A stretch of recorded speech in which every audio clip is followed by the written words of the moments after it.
क्या आपकी ओर से कोई प्रयास किए गए थे कि इस परकोटा ये जो हमारा स्वर्णिम इतिहास है ये बरकरार रहे, वही रहे?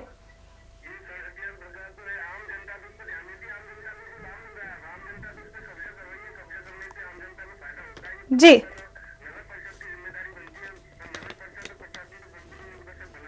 जी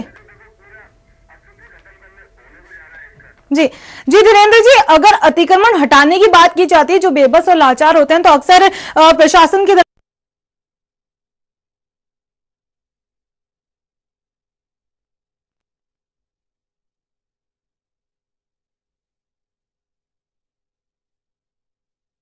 मिली भगत बताई जा रही है नगर परिषद की, या जिन्होंने ये होटल रेस्टोरेंट बनाए हैं उनकी? नहीं, मिली भगत से तो क्या है कि प्रशासन और नगर परिषद की जिम्मेदारी है। अतिक्रमण जिन लोगों ने कर रखा है उनको अगर ये घर से तोड़ देते हैं तो वो घर से बेघर नहीं होते हैं। यहाँ उनके घर नहीं होने तो सिर्फ अपना कब्जा करके उन पे अपने जानवर बांध रखे हैं अपने कुछ। जी जी धीरेन्द्र जी, अब ये मामला मीडिया के सामने आ चुका है और ये साफ तौर पे सामने आ रहा है, साफ तौर पे दिख रहा है कि प्रशासन लापरवाह है। तो अब आगे आपकी ओर से क्या प्रयास किए जाएंगे? इस जो स्वर्णिम इतिहास है, ये हमारे इतिहास नहीं, ये वर्तमान में भी विराजमान रहे। को करौली रियासत रहा है, 19 रियासतों में करौली रहा था और करौली की जो चार दीवारी है, जो सौंदर्य प्रकटीकरण है उसका, अगर उसको अब नुकसान होगा उसके लिए अब हमें आपसे संपर्क हुआ है, हम इसके लिए और करेंगे। हम पुराने दरबार साहब से ही मिलेंगे, इस संदर्भ में प्रशासन से ही मिलने की कोशिश करेंगे। प्रशासन सहयोग करता तो ठीक है, नहीं हम फिर अपनी तरफ से भी कुछ मुहिम छेड़ेंगे। जी जी धीरेन्द्र जी, इस पूरे मामले को लेकर कभी आपकी किसी नगर परिषद के अधिकारी से बात हो पाई है? नहीं, नगर परिषद में अधिकारी रहते ही नहीं। अधिकारी से आम पब्लिक के लिए बात करने जाए, किसी गंदगी को किसी नाली के लिए बात करने जाए तो उनके जवाब ही नहीं मिलते हैं। जी जी धीरेन्द्र जी, शुक्रिया एचबीसी न्यूज से जुड़ने के लिए। तो ये थे भाजयुमो अध्यक्ष धीरेन्द्र बैसला जी।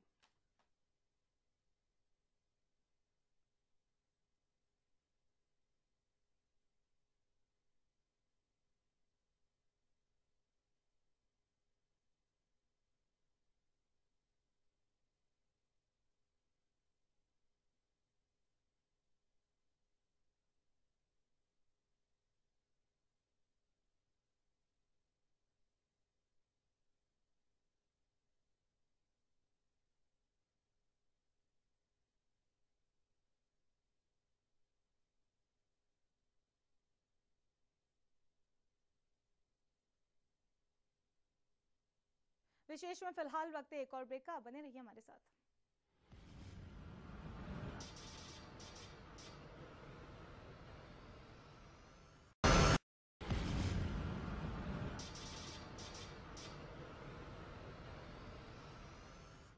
ब्रेक के बाद आपका स्वागत है।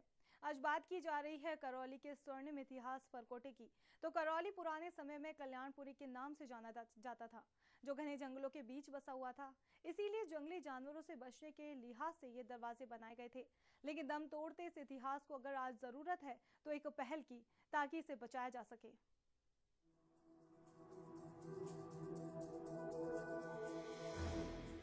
करौली रियासत के समय भगवान मदन मोहन के भक्त राजा गोपाल सिंह को लगभग 1520 ईस्वी में एक संत ने आर्थिक सहयोग देकर करौली नगर के परकोटे और 6 दरवाजे के साथ 12 खिड़कियों का निर्माण करवाया गया था। किंवदंती है कि आज का करौली नगर उक्त समय कल्याणपुरी के नाम से जाना जाता था, जो घने जंगल के बीच 5 नदियों के संगम स्थल पर बना हुआ था। इस लिहाज से नगर पर दुश्मनों के हमले रोकने के अलावा नगर वासियों को जंगली जानवरों से बचाने के लिए परकोटे, दरवाजे और खिड़कियों का निर्माण करवाया गया था।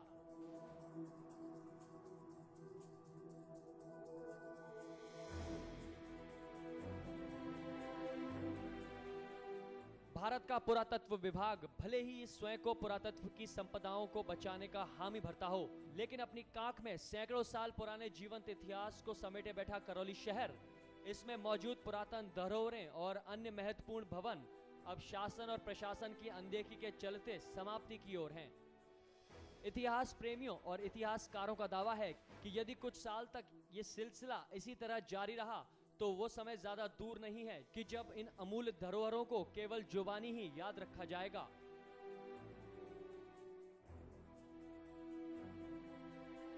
इस मामले में नगर परिषद के अध्यक्ष और आयुक्त ने तो कुछ ही कहने से इनकार करते हुए उचित कार्यवाही का आश्वासन देकर सिर्फ खाना पूर्ति कर दी।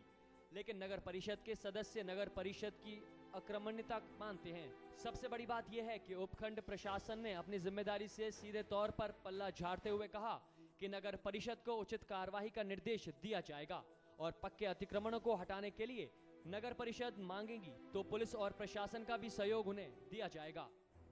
लेकिन वे ये नहीं बता पाए कि इतिहास की स्वर्णिम धरोहर को बचाने के लिए कब तक पहल हो पाएगी। तो पक्का बन गया तो भी उसमें कुछ नहीं है, पक्का हटने की प्रक्रिया थोड़ी लंबी जरूर है, लेकिन पक्का भी हटाया जा सकता है, ऐसा कुछ नहीं है।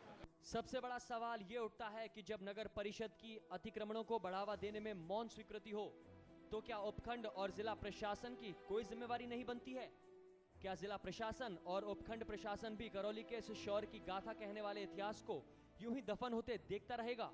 करौली रियासत की खास पहचान रहे 6 दरवाजे 12 खिड़कियां और आकर्षक परकोटा आज नगर परिषद, जिला प्रशासन और उपखंड प्रशासन की अनदेखी के चलते अतिक्रमणकारियों की चपेट में है। कहा जाता है कि सैकड़ों सालों तक करौली के यादव वंशी शासकों ने अपने दुश्मनों को और उन पर जितने हमले किए उससे कहीं ज्यादा हमले तो आज करौली की जनता ने इस रियासतकालीन धरोहर पर कर दिया है। अब बड़ा सवाल यह उठता है कि क्या इस रियासतकालीन धरोहर को बचाने के लिए जिला प्रशासन और नगर परिषद कभी आगे आएंगे या ये रियासतकालीन अनमोल धरोहर करौली के राजाओं के पराक्रम और शौर्य की तरह इतिहास के पन्नों में दफन होकर रह जाएगी। HVC न्यूज के लिए करौली से भगवान मोदी। आज बात की जा रही थी करौली के स्वर्णिम इतिहास परकोटों की।